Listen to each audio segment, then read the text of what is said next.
Wananchi katika mtaa wa Ndege Mbagala Zakiem hapa mkoani Dar es Salaam wamemlalamikia biashara ya ukahaba ambayo inafanywa na akina mama watu wazima sana pamoja na akina dada.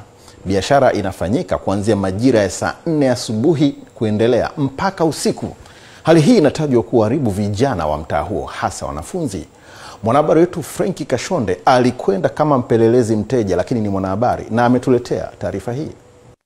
Nimesafiri zaidi ya kilomita 20 kutoka makao makuu ya EATV Mikocheni, Dar es Salaam kufika mpaka mtaa wa Ndege uliopo Mbagala jijini Dar es Salaam baada ya kupokea kero hiyo kutoka kwa raia wema.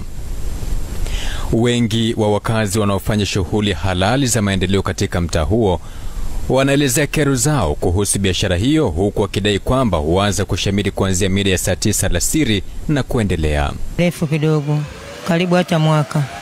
Hiyo biashara ipo huko inafanyika. Dada zetu wanaojiuza vichochoroni huko. Kwa kweli sio nzuri sana, yani naomba serikali ichukulie hatua.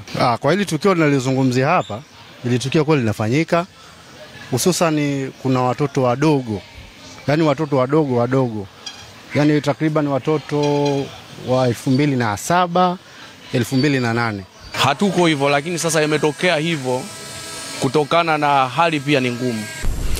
Inadhaniwa hata vijana wadogo huacha jukumu lao la kwenda shule na kuamua kujificha katika maeneo hayo na kushiriki ngono. Tu kabisa zinafanyika kiolela, lakini imekuwa sio kweli. Tunaiomba serikali zingatie kwa hili jamani. Mabinti zetu, dada zetu wanapotea, ni mabinti ambao wanaosoma kabisa. Na hapa nimekaribishwa katika ofisi ya serikali ya mtaa ya Mpakani kwa lengo la kutaka kufahamu kama uongozi wa mtaa huu unafahamu biashara hii ya ukahaba. Hapa nipo na kamanda wa eneo hili. Kamanda, habari vipi? Salama kaka, salama. Ndio. Kwa jina unaitwa nani? Naitwa Msafiri Omari. Msafiri Omari, wewe ndio kamanda wa hili eneo. Unafahamu hii biashara ya ukahaba inayofanyika katika hili eneo? Hiyo biashara ninaifahamu. Ipo na tunajitahidi kupambana nayo sana. Lakini inaonekana kwamba wale mabinti wamekuwa ni wagumu sana kuwatoa pale, paka na mwenyekiti watu tunakwenda naye pale, paka tumeshaleta gari za polisi. Na hapa ninazungumza na mwenyekiti wa mtaa huu wa Mpakani, Omar Kijogoo, kwa lengo tu la kutaka kufahamu kwamba ni jitihada gani ambazo kama uongozi wa mtaa huu wamefanya ili kuhakikisha kwamba wanakomesha biashara hii. Katika mtaa wetu kuna hiyo changamoto ya hao madada poa.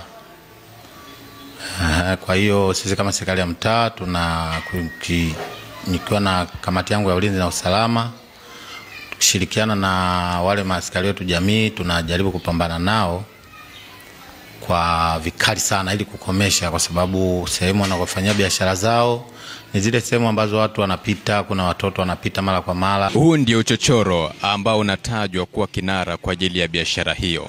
Na kama unavyoona mida ya mchana ni sehemu tu ambayo shughuli mbalimbali zinaendelea za kibinadamu halali, watu wakifanya shughuli za kujitafutia mkate wa kila siku. Lakini inatajwa kwamba wakati mwingine biashara hii huanza mpaka saa 5, saa 6, saa 7 asubuhi mchana na kuendelea. Franki Kashonde, EATV.